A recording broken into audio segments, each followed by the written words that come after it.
We're also joined for the first time by the one, the only, Alex Bishop, who we will refer to as Bish. Bush. That's what you go by, isn't it? Yeah, Bish. everyone Bish. Yeah. Like people I don't even know, they're like, oh, it's Bish. I'm Bish. like, yeah. Fun fact, about 10 seconds ago before we went live, I thought to myself, it is Alex, isn't it? I never called you that.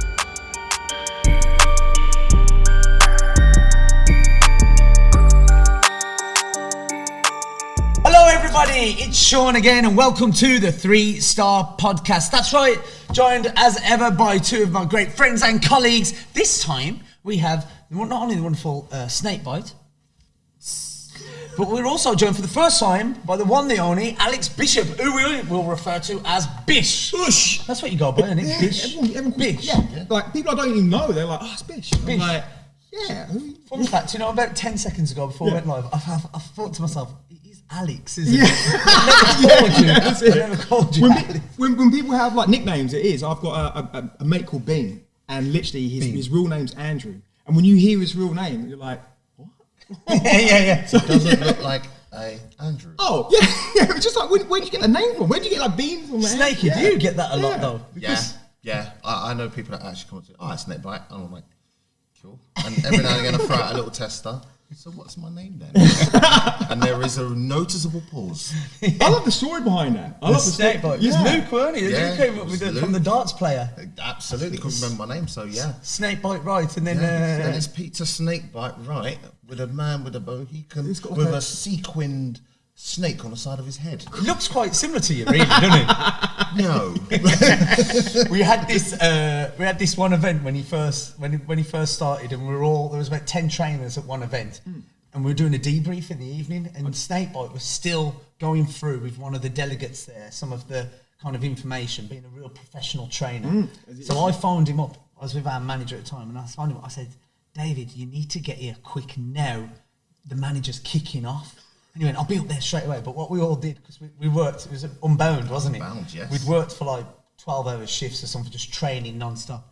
And as he came up, we both had, we had like single file lines, like a guard of honour for him, and everyone was going, as you walked through his building, and there was a beer at the end of it for you, weren't there?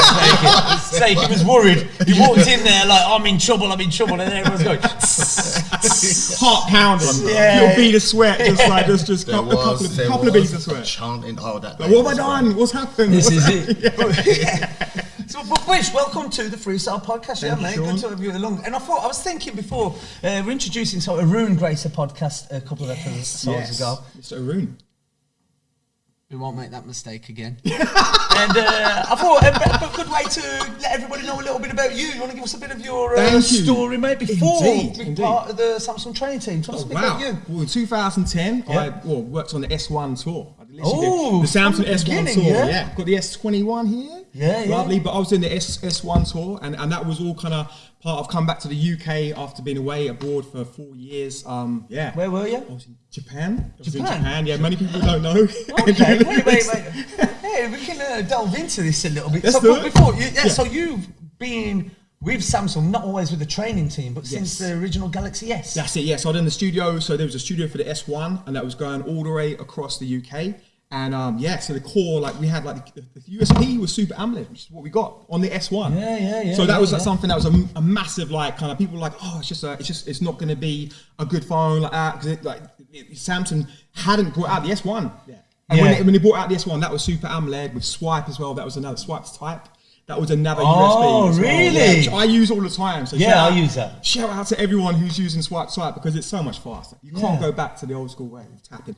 But it was a team of us, and there was also a team, like a production team, like literally taking it apart, taking it to, like, say, Newcastle or Manchester, and then we would go there as the event team. And then we'd literally show everyone with the promo stuff.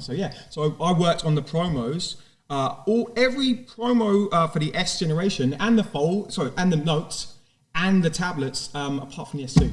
So we just we do not make a big enough deal about that. That's phenomenal, cool, man. Look at that. I had hair before. I had a full head of hair. There's always a little bit of kind of people sticking their chest out as to how long they've been part of the Samsung story. Oh, yeah. And I don't think internally anyone's probably could beat that, the original S.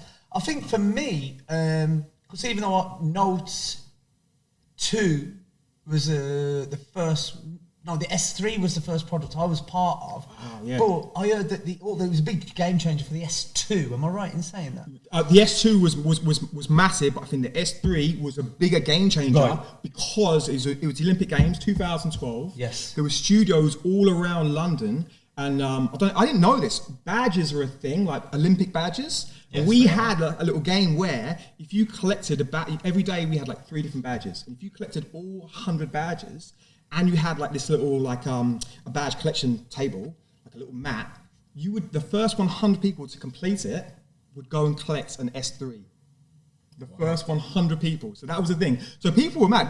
But it actually... Wait. You're making our marketing team tremble in the seats now. That's pretty decent. That was mad. Pretty decent. It was incredible. Did you know about that, Andrew? You knew about that? Yeah. Oh, I never knew about that. Was S3. You were a bit before me though, right? Oh, pretty cool that. It was ridiculous. Tell me some more later, because I'll reinvent those ideas. It'll be part of my job for the next 6 months. You were mentioning Japan. Yes. How long ago were you living in Japan? So I lived up there until 2010. Okay, so it's a good number as well, because literally from 2010 came back into the UK. But yeah, I was there. I kind of like found my way over there. I was living in Australia my sister lives in Australia, so I went out to meet the family. Yeah. And then I was working there for a year. Met a Japanese girl we ended up dating, and she ended up coming to England and then saying, come over to Japan. So I was like, yeah, sure, why not? This might turn into a Japan. Yeah. Let me ask some quick fire questions. So first of all, what were you doing for work in Japan? So I worked in a couple of bars. I worked in 3 different bars. I also worked as teaching English as well. Yes, so I taught English in a lot of schools, or I say about 4 different schools. Yeah. So it was it's called Juku, which means after school. So after school training. And then, worked in a couple of bars. So I was living in Tokyo for the first year and a bit. And then I went to Yamanashi, which is near Mount Fuji. And then, I was working in Tokyo and then going back on the first train in the morning. Like it's an hour and a half on a fast train to get there. So yeah, it was mad. Okay, so I can see, I'm going to ask you a bunch of Japan questions. Go for it. Get some ready as well, Snakebite. Okay. The tech in Japan is supposed to be like really futuristic and stuff. Now I know it's been a while ago since you were there, but 2010 in them times, what were they doing then that we didn't see for a while later, or what even still isn't here? Give us a bit of insight. Good question. So I remember going over there when I first went there. It would have been like 2004, about 2004, 2005. That's when I first went there. Yeah. And I remember literally seeing people paying with their phone at they call it Jidon Hambaiki, which is like They called it, sorry, can you say that again? Yeah. Oh, I'm going to say that again. That took me a long time. Ready for the closed captions on this. What is it? It's a vending machine, but it's called Jidon Hambaiki. Say that again. Jidon Hambaiki. Yeah, there you go. Jidon Hambaiki. Jidon Hambaiki. So it's a vending machine, just means vending machine. Complicated name, but they were literally paying, my friends were paying for their drinks and going through the turnstiles at the subway with their phones. And that was in 2004. I saw that in 2004. Wow. So that was like new tech. So, yeah, so we didn't have that in the UK. Nearly made the sky turn blue with expletives there. Oh. So that was the first thing. The second thing, when I was living over, and I started living over there in 2006. Yeah. So I had a phone. My first mobile phone. It was a clamshell. Funny enough, look at that. That's that nostalgia piece. And you open it up, and then the top half swiveled round, and you had an antenna. You pulled out, and you had, it's called OneSeg. It's their it's like their satellite that kind of gives TV to Japan and parts of Korea, I believe, as well. But yeah, it's you literally watch TV. So what was that date? So that was 2006. 2006. So they were using mobile TV. In 2006. It was insane. It was insane. That was like a myth. But was this kind of readily available? You saw everyone, for example, you got on the tube because on the trains, because I was living 25 minutes outside of Shinjuku, main part of Tokyo, and on the way home from say Tokyo, I would literally have my phone. I couldn't understand at that point very much Japanese, very basic, but I was like, how cool is this? You've got a phone, you got your phone that turned into a TV, you had a little TV set. Yeah, I think it was Acus, which was Sharp. Acus was the brand of that. But it was absolutely mad. Yeah, and that was insane. But the technology, there's so many things. Say for example, you're in a restaurant, and you want to order. Everywhere has these little buzzers that you press when you're ready to order. or even like, and that's insane. We don't. That's something simple like that. That's really really easy. So I mean, even now, even today, you know, going to a restaurant, you kind of put your hand up or you look for somene's face and you're over here. We don't have. That's it. Is it? It's normally the one kind of, you know, and you do that little smile, kind of like. Yeah, they're a little awkward. As if to say, I don't want to annoy you, but yeah, I've been waiting for my hollandaise sauce for 5 minutes now. And you know what I mean? And you nearly finished. Yeah, so a little button to keep it going. That was good. That was good. This. So also as well, like for example, if you go for sushi, they have like this thing called sushi kaiten, which is basically like sushi on a. You've probably seen it on TV or on YouTube, where you order your sushi from your table. Like literally, there's like a little tablet that you kind of choose what dishes you want, and you've got like 2 or 3 rails of like train tracks that one goes into the kitchen, and you're sitting there by yourself, and then you just choose, and then all of a sudden within like less than a minute, you see this train coming along. It's a little mini like toy train on racks with like your dishes that you ordered. So good. And you're like, I like it. I like it. You know, in the sushi restaurants, you know, when people put their phone on record and just put it on the conveyor belt and it goes around. I love that. I need to do that. Hopefully, you get it back and you can smell the fish. That's Well, any more? I've got a question. Go for it. It is on the line a little bit, but it's always fascinates me. Go on. The toilets. Yes! I was going to ask the same question. I first saw that. Okay, so when I was living there, well, I was asked to kind of go over there for a month, for the first month of my life there, and I was like, first month in Japan, I was like, went to the toilet in the family home that I was staying in. And it was winter time. So I stayed with a Japanese family, like when I went there for the first month, and that was such an eye opener, because if you go to any country and you go into it, like stay with the family of that country, you will learn so much, and you will have that better experience. Like the dining room table was like this high, you know, like it's tiny, like it's hot, like literally you could cut the table out of this table. It was like it's a square table, sit on the floor, cross-legged, but you can like kind of just get yourself comfortable, you know. And it's because I'm not used to crossing my legs. Like, who's used to cross their legs? It's not since I was 7. Right? Yeah. It's not. So, but I remember going to the toilet and then like just seeing all these buttons, and it was heated as well. So so the seat, the disturbing gentleman. You've got all these buttons, and you're like obviously you're like. It's a bidet, and you press all these buttons, and all these water jets are coming out. There's even a little jet that comes out, like a little hairdryer. So so make all that with you. What's it called? What's it called in Japanese? I honestly didn't get that far. So it's literally but yeah, if you ever need a toilet, it's toide. So just like toide, yeah. Toy there. Well, I need a toy there. It means putting a little finger up. Yeah, exactly. So, they've got all like the clean you and stuff. Do they have poo-poo paper or no poo-poo paper? They have. Yeah, they have. What they don't have is like when you wash your hands, they don't have like dryers, like hand dryers and like hand towels. Like that's not so common. So like sometimes, last couple of times I see more and more, but it's just kind of like. It's good for the environment, right? Less kind of waste and kind of. But yeah, you just kind of go right. But a lot of places that you go around. Well, when you go into the cities in Japan, a lot of people give out like promos of like a brand in the tissue paper. So they've got like a Kleenex, like a little like pocket-sized tissue paper, but they'll have like a promo of get 10% off.